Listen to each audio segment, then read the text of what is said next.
Assalamualaikum warahmatullahi wabarakatuh. Kembali lagi di channel Bagong Cerpen. Untuk kisah kali ini saya akan membawakan sebuah cerita yang berjudul Cerita Horor Penunggu Hutan Gunung Rinjani. Sebelum kita lanjut ke ceritanya, tekan dulu tombol like video ini. Dan jangan lupa tekan juga tombol subscribe channel ini.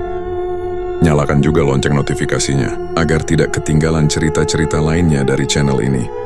Dan seperti apa untuk kisah kali ini, langsung saja kita masuk ke ceritanya. Saat fajar menyingsing, sekumpulan pendaki berkumpul di kaki Gunung Rinjani, menyiapkan peralatan dan bekal untuk perjalanan panjang menuju puncak. Udara pagi yang segar membawa semangat baru, senyum dan canda tawa menghiasi wajah mereka, mencerminkan antusiasme yang tinggi. Gunung Rinjani, dengan keindahannya yang memukau, adalah impian banyak pendaki. Hari ini mereka merasa menjadi bagian dari petualangan besar itu. Langkah pertama mereka dimulai dengan ringan. Jalur pendakian yang dikelilingi oleh hutan tropis tampak memikat. Pohon-pohon besar menjulang tinggi, menciptakan kanopi alami yang teduh. Burung-burung berkicau riang, menambah suasana damai di pagi itu. Namun di tengah suasana ceria itu, seorang pendaki bernama Arif tiba-tiba merasakan sesuatu yang aneh. Angin yang bertiup terasa lebih dingin dari biasanya, membawa aroma basah yang asing. Rasanya seperti ada yang memperhatikan, gumam Arif dalam hati. Ia menoleh ke belakang, namun hanya melihat teman-temannya yang sibuk bercanda. Jalan setapak di belakang mereka kosong, hanya dihiasi dedaunan yang gugur. Saat mereka melangkah lebih jauh, keheningan mulai menyelimuti. Kicauan burung yang tadi terdengar ceria perlahan memudar. Hutan menjadi sunyi, hanya menyisakan suara langkah kaki dan gemerisik daun kering. Beberapa pendaki mulai merasakan ketegangan meski tak ada yang mengatakannya. "Ada apa kok mendadak sunyi begini?" tanya Mira, salah satu pendaki, dengan nada cemas. Teman-temannya tertawa, mencoba mengusir rasa takut, namun keheningan itu terlalu nyata untuk diabaikan. Semakin mereka masuk ke dalam hutan, suasana berubah. Cahaya matahari yang sebelumnya menembus dedaunan kini terasa redup, seolah-olah sesuatu di dalam hutan mencoba menyembunyikan mereka dari dunia luar. Arif, yang sejak awal merasa ada yang tidak beres, terus memperhatikan sekeliling. Hatinya berdebar lebih cepat, namun ia menahan diri untuk tidak menimbulkan kepanikan.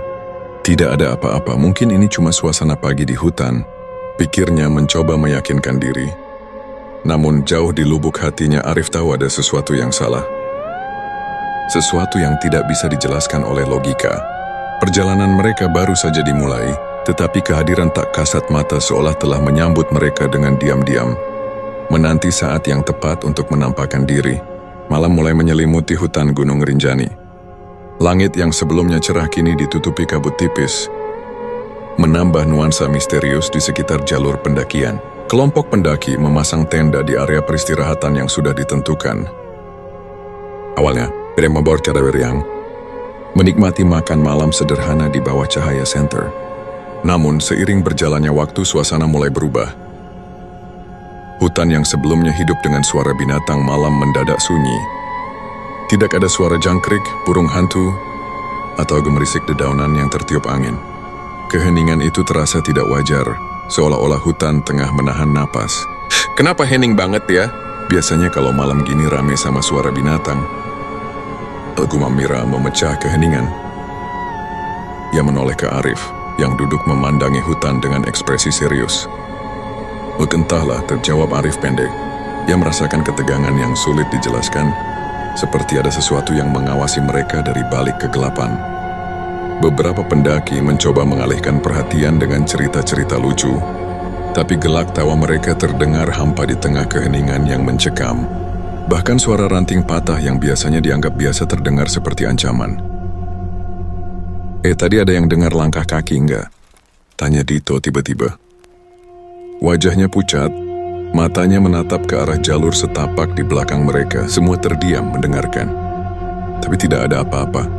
Hanya keheningan yang semakin dalam. Malam semakin larut dan kabut mulai merambat ke area tenda.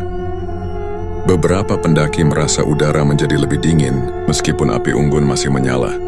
Arif yang tak bisa tidur memutuskan untuk keluar dari tenda dan mengamati sekeliling.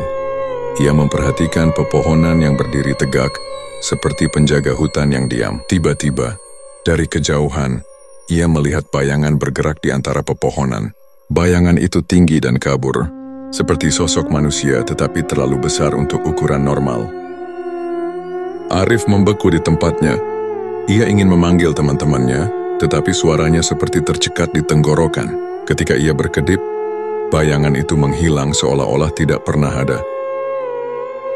Namun Arif tahu betul apa yang ia lihat. Hutan Rinjani tidak lagi menjadi tempat yang netral. Ada sesuatu di dalam sana, sesuatu yang mengawasi, dan mungkin sedang menunggu waktu untuk mendekat. Kembali ke tenda, Arif memutuskan untuk tidak menceritakan apapun kepada yang lain. Tapi di dalam hatinya, ia tahu malam itu baru permulaan dari ketegangan yang lebih besar. Setelah malam yang mencekam, pagi menjelang dengan suasana yang masih berat.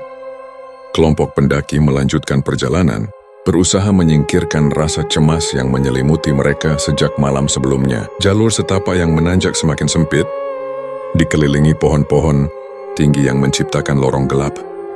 Meski hari sudah terang, di tengah perjalanan, mereka memutuskan untuk beristirahat di sebuah area yang sedikit terbuka.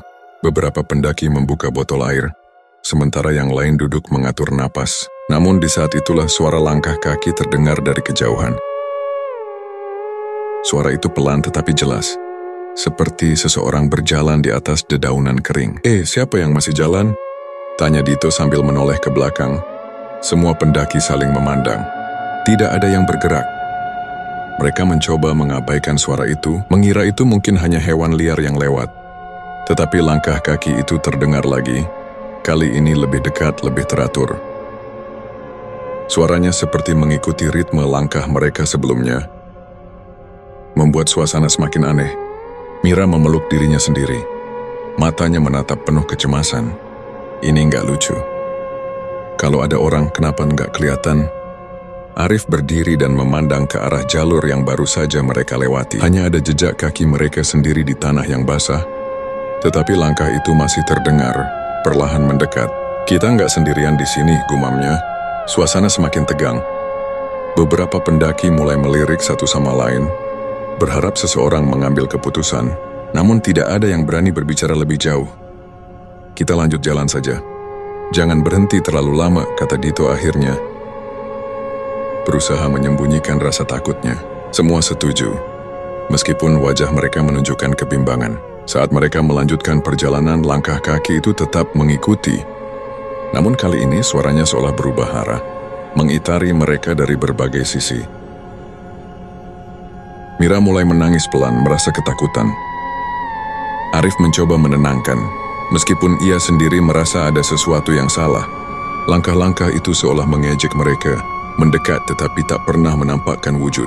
Hutan yang sunyi kini terasa seperti perangkap, dengan kehadiran tak kasat mata yang mengintai mereka dari setiap sudut. Ketika mereka tiba di sebuah area lapang, langkah kaki itu tiba-tiba berhenti.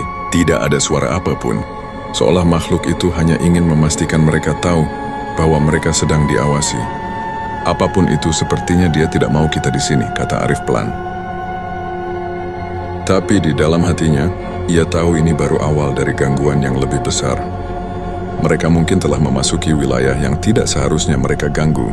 Malam kembali turun dengan cepat, seperti tirai gelap yang menutupi hutan Gunung Rinjani. Kelompok pendaki memutuskan untuk mendirikan tenda di sebuah area datar yang cukup luas. Mereka berharap dapat beristirahat dengan tenang setelah hari yang penuh kejadian aneh. Namun suasana malam itu berbeda. Udara terasa lebih dingin dan kabut mulai merambat perlahan, membungkus tenda-tenda mereka dalam keheningan yang menyeramkan. Di dalam tenda, beberapa pendaki mencoba mengalihkan perhatian dengan bermain kartu atau berbincang ringan. Namun suara tawa mereka terdengar hampa, seperti ditelan oleh kegelapan hutan. Tidak ada suara alam sama sekali. Bahkan gemerisik daun atau suara serangga malam pun menghilang. Arif duduk di pintu tenda, matanya memandang jauh ke dalam hutan. Ia merasakan sesuatu yang sulit. Dijelaskan seolah-olah ada sepasang mata yang mengintai mereka dari kegelapan. "Kalian ngerasa nggak ada yang nggak beres di sini?" tanyanya pelan. "Dito," yang duduk di dekatnya menghela napas panjang. Aku ngerasa dari tadi kayak diawasi, tapi aku nggak tahu dari mana. Jawabnya dengan nada khawatir. Sementara itu Mira mulai gelisah di dalam tendanya. Ia merasa seolah ada bayangan besar yang bergerak di luar, meskipun tidak ada angin yang cukup kencang untuk menggoyangkan pohon. Dengan hati-hati, ia membuka sedikit pintu tenda dan mengintip keluar. Namun yang ia lihat hanyalah kegelapan pekat. Tiba-tiba suara seperti ranting patah terdengar dari arah hutan. Semua pendaki terdiam menahan napas. Mereka saling bertatapan, mencoba memastikan bahwa mereka semua mendengar hal yang sama. "Siapa itu?" seru Arif dengan suara yang bergetar. Tidak ada jawaban, hanya keheningan yang semakin mencekam. Perasaan dihantui semakin kuat. Ketika mereka melihat, bayangan samar bergerak di antara pepohonan. Bayangan itu tidak berbentuk jelas, tetapi ukurannya besar dan bergerak dengan pelan, seolah mengamati mereka. Mira mulai menangis, rasa takutnya tak lagi bisa ia tahan.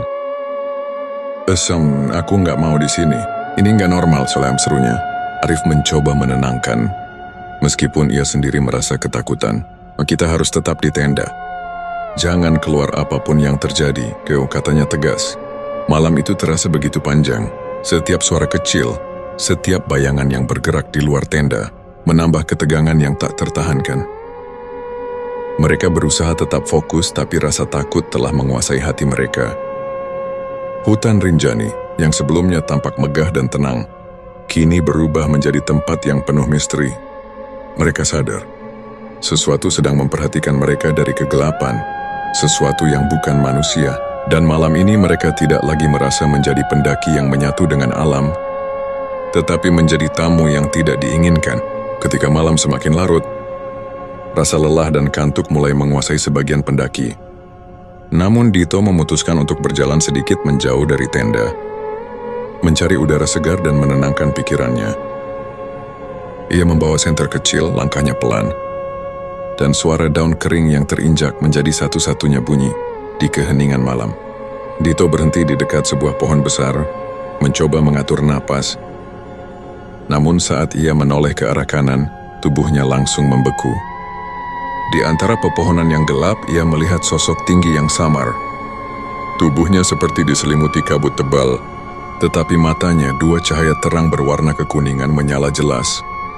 Menusuk langsung ke arah Dito. Ia tidak bisa bergerak, seolah-olah tubuhnya tertahan oleh tatapan sosok itu. Sosok tersebut berdiri diam untuk beberapa saat, lalu mulai melangkah perlahan di antara pepohonan. Gerakannya halus, hampir seperti melayang. "Siapa itu?" gumam Dito dengan suara bergetar. Senter di tangannya bergetar. Cahayanya menyorot ke arah sosok itu. Tapi anehnya, cahaya senter itu seolah-olah tidak mampu menembus tubuh kabur makhluk itu. Dito mencoba melangkah mundur, tetapi kakinya terasa lemas. Sosok itu berhenti, mengarahkan tatapannya lebih tajam ke Dito. Tiba-tiba, suara seperti bisikan terdengar di telinga Dito. Meskipun tidak ada siapa-siapa di sekitarnya, bisikan itu dalam dengan nada yang tidak bisa ia pahami. Dengan sekuat tenaga, Dito memutar tubuhnya dan berlari kembali ke arah tenda. Nafasnya tersengal-sengal, dan kakinya hampir tersandung beberapa kali. Ia tiba di tenda dengan wajah pucat, langsung membangunkan Arif dan Mira. Aku lihat sesuatu," katanya dengan suara panik. Arif segera memegang bahunya, mencoba menenangkan. "Apa yang kamu lihat, Dit? Tenang dulu, ceritakan perlahan." Sosok itu tinggi. Matanya bersinar. Dito menunjuk ke arah hutan. "Dia ada di sana, aku yakin dia bukan manusia." Mira mulai menangis lagi, ketakutannya semakin menjadi-jadi. "Aku bilang ini tempat nggak aman. Kita nggak seharusnya ada di sini."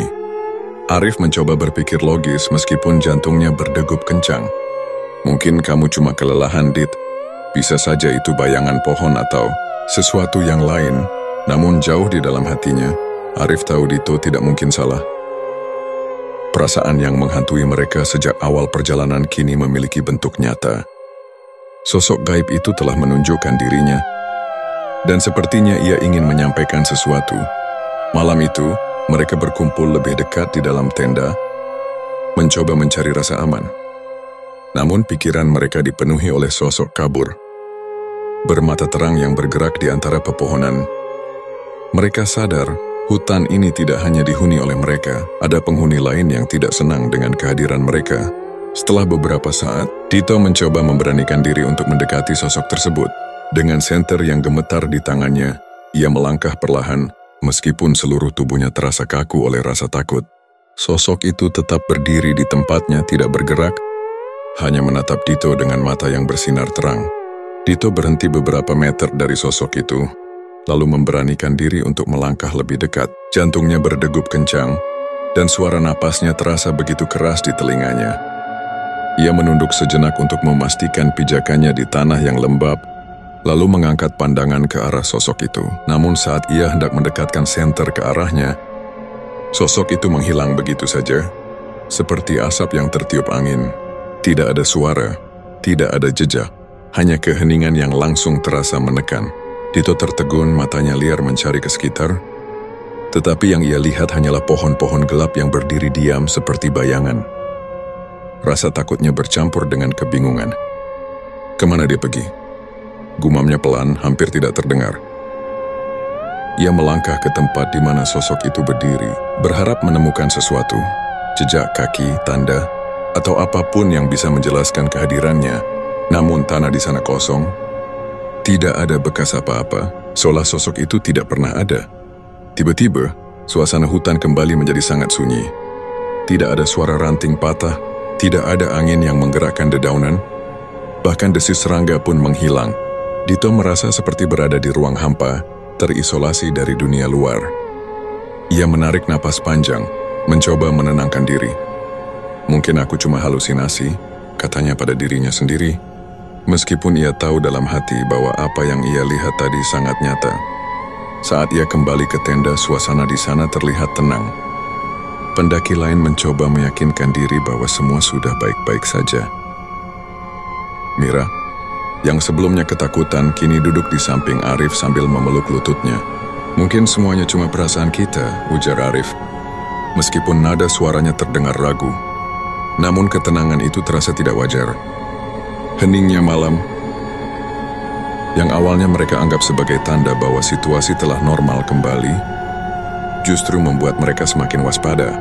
Tidak ada suara alam, tidak ada hewan yang melintas, hanya keheningan mutlak yang terasa menekan seperti berat di dada mereka. Mungkin dia hanya memperingatkan kita, kata Arif pelan mencoba menenangkan. Tapi di dalam hatinya, dia tahu ketenangan. Ini hanyalah sebuah topeng, sebuah jeda yang diberikan sebelum sesuatu yang lebih besar datang menghampiri mereka. Dan di tengah keheningan itu, Tito tidak bisa menghilangkan bayangan mata bersinar yang terus terlintas dalam pikirannya. Sesuatu telah memperhatikan mereka, dan ketenangan ini hanyalah awal dari sesuatu yang jauh lebih menyeramkan. Tito tiba kembali di area tenda dengan napas tersengal. Wajahnya pucat, matanya gelisah, dan keringat dingin membasahi dahinya. Semua orang yang masih terjaga langsung menoleh ke arahnya, merasakan sesuatu yang tidak beres. Ada apa, Dit? Tanya Arif, mencoba terdengar tenang meskipun ketegangan sudah merayap di dadanya. Tito duduk di atas tanah, berusaha mengatur napas sebelum mulai bercerita. Aku melihatnya. Sosok itu, katanya dengan suara bergetar.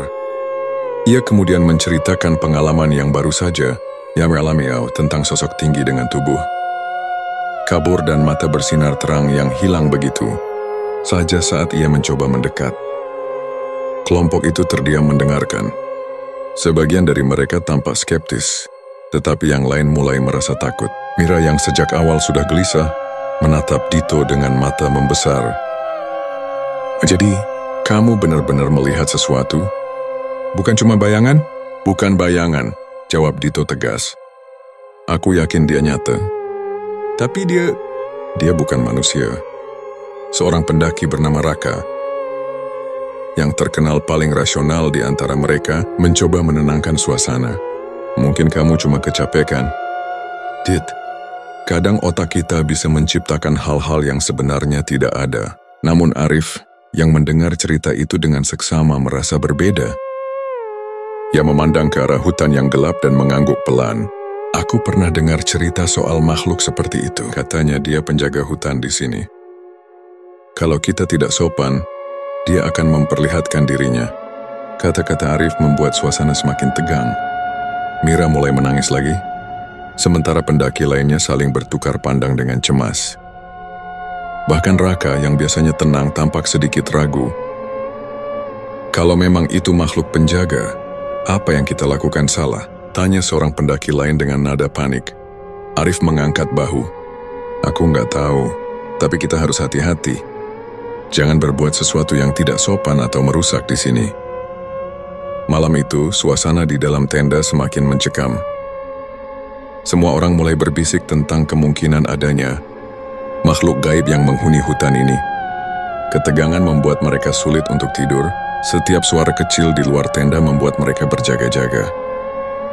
Di luar angin mulai bertiup pelan, menggerakkan dedaunan, seolah-olah mengingatkan mereka bahwa mereka bukanlah satu-satunya penghuni malam itu.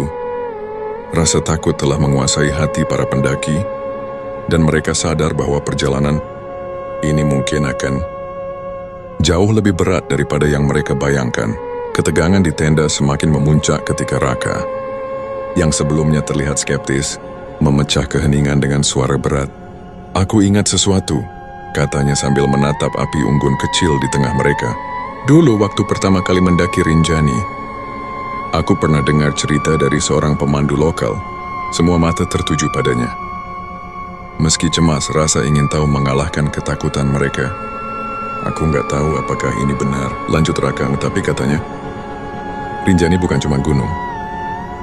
Ini tempat yang dijaga oleh makhluk yang nggak bisa kita lihat. Orang-orang lokal menyebutnya sebagai penjaga gunung. Mira yang sejak tadi duduk memeluk lutut, memandang dengan mata membesar. Penjaga gunung, bisiknya. Raka mengangguk. Karena mereka bilang makhluk ini bukan sekadar penjaga biasa. Dia bisa tahu niat kita sejak pertama kali kita melangkah masuk ke hutan.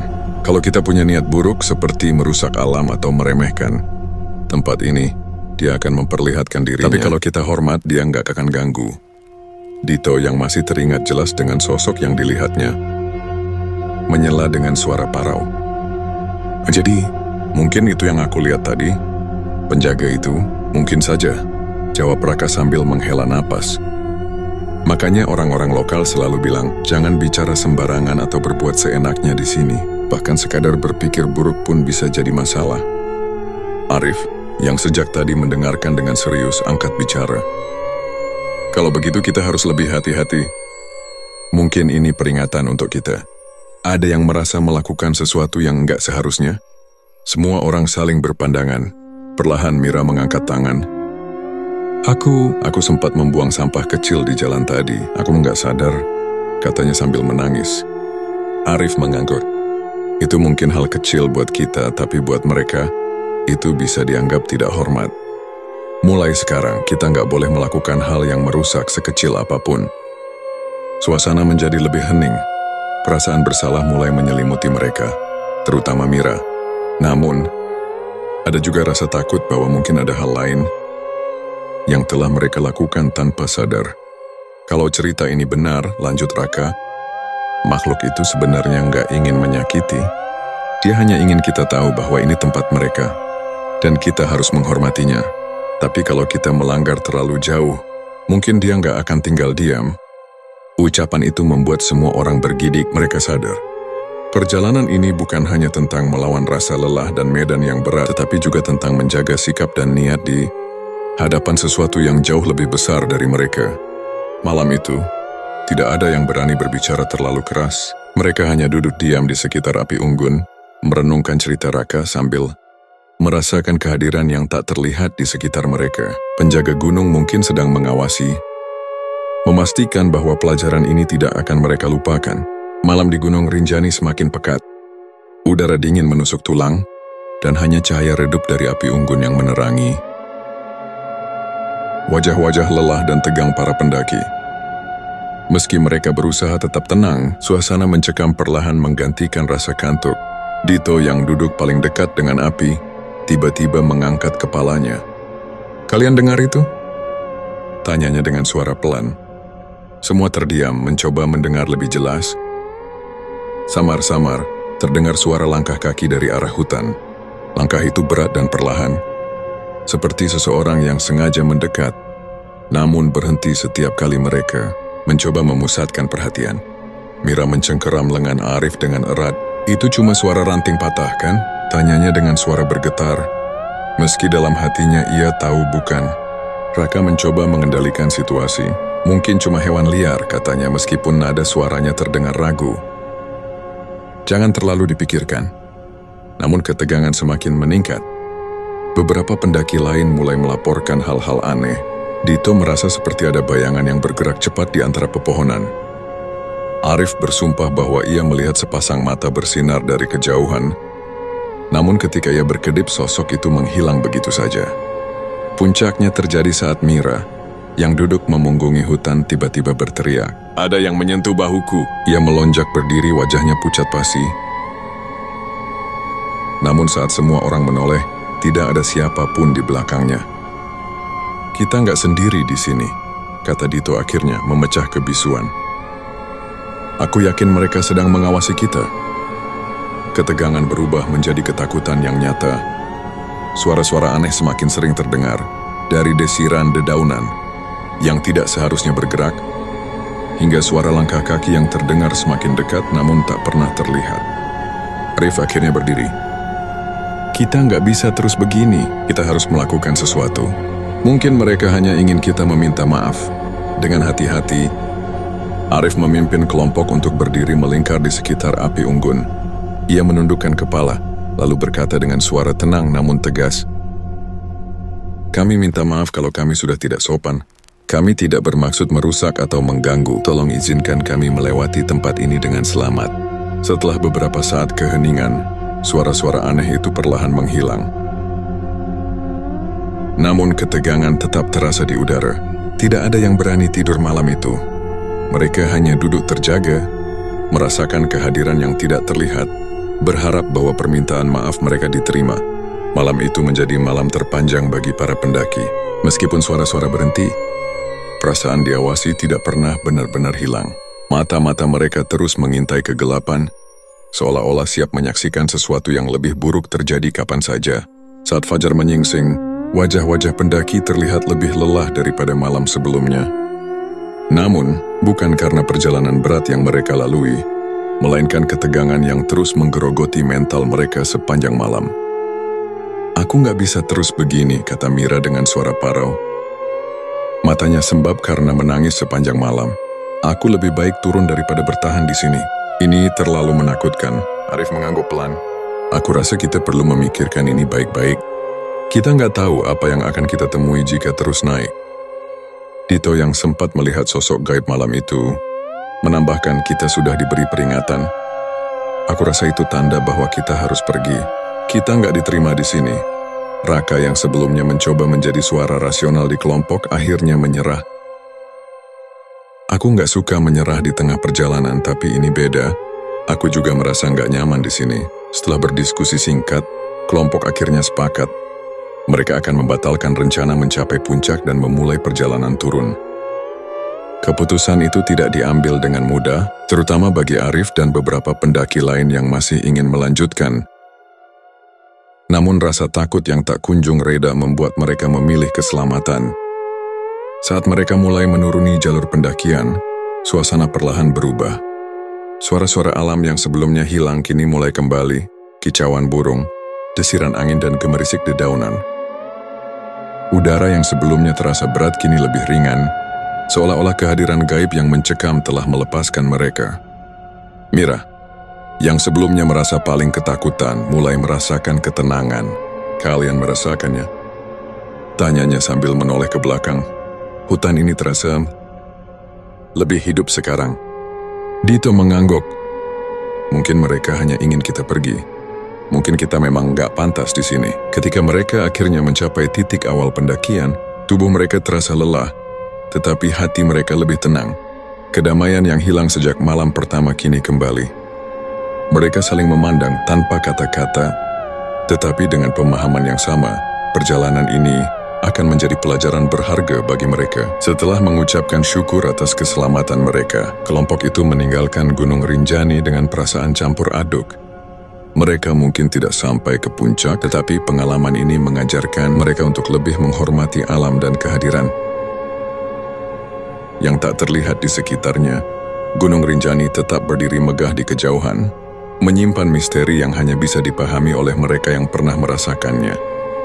Bagi kelompok itu, perjalanan ini bukan hanya tentang mendaki gunung, tetapi juga tentang memahami batas antara dunia, manusia dan dunia yang lebih besar dan tak terduga.